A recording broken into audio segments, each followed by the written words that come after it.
আমার মাকে যে করে হোক সুস্থ করে দিন। তার খুব কঠিন একটা রোগ হয়েছে। নীল পাহাড়ের সবথেকে উঁচু জায়গায় একটি লাল ফুল ফুটে আছে। সেই ফুলের সুগন্ধই তোমার মাকে ঠিক করতে পারবে। আমি যাব ফুল আনতে। এত সহজ না। নীল পাহাড় সবথেকে উপরে ফুটে আছে সেই লাল ফুল, আর সেই ফুলকে পাহারা দিচ্ছে বড় একটি সাপ।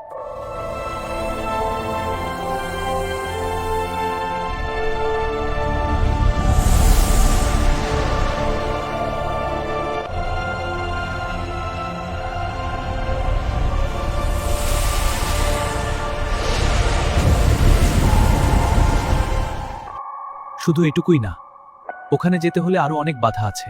আমার মাকে বাঁচানোর জন্য আমি সবকিছু করতে রাজি আছি। আমি যাব ওই লাল ফুল আনতে। আপু, আমিও তোমার সাথে যাব। না, তুই মায়ের কাছে থেকে মায়ের খেয়াল রাখবি। আপনি আমাকে নীল পাহাড়ে যাওয়ার রাস্তা বলুন। নীল পাহাড়ে যাওয়ার রাস্তা আমার জানা নাই, কারণ নীল পাহাড়ের ম্যাপ পৃথিবীর একটি রাখাল ছেলের কাছে। তার কাছ থেকে ম্যাপ নিয়ে আপনার নীল পাহাড়ে যেতে হবে। রাখাল ছেলেটাকে আমি কিভাবে খুঁজে পাবো? আমি আমার জাদু শক্তি ব্যবহার করে আপনাকে তার কাছে পৌঁছে দিচ্ছি।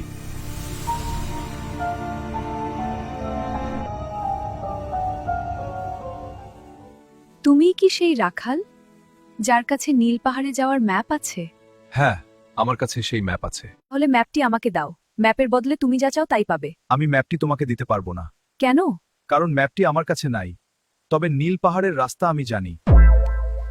তাহলে তুমি আমার সাথে চলো। ওখানে যাওয়ার মানে নিজের সর্বনাশ নিজেই ডেকে আনা। ওখানে যেতে 10 দিন লাগে। ওই 10 দিনে হাজার হাজার বিপদ সামনে আসবে। তাই আমি যেতে পারবো না। নীল পাহাড়ে যাওয়ার খুবই প্রয়োজন। নীল পাহাড়ের উপরে লাল ফুলের ঘ্রাণ বাঁচাতে পারবে আমার মাকে। আমার ওখানে যাওয়া খুবই দরকার। দয়া করে আমার সাথে চলো। হ্যাঁ, আমি যাব তোমার সাথে। তবে একটা শর্ত আছে, আমি যা চাইবো তাই দিতে হবে। ঠিক আছে।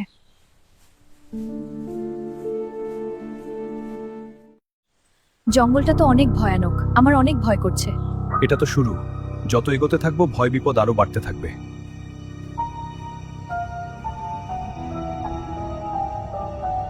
এই রাতের বেলা তোরা কোথায় যাস?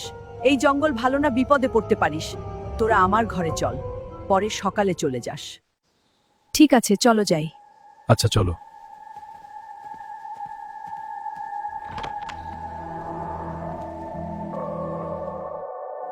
জানি না কত দূর থেকে এসেছিস। খাওয়া দাওয়া করে তারপর একটু আরাম কর।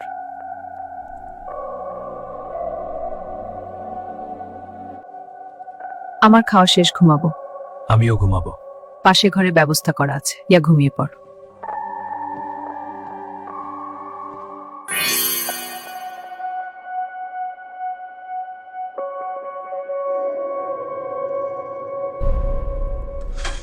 অনেক দিন পর দুটো শিকার পেয়েছি, এবার পেট ভরে খেতে পারবো।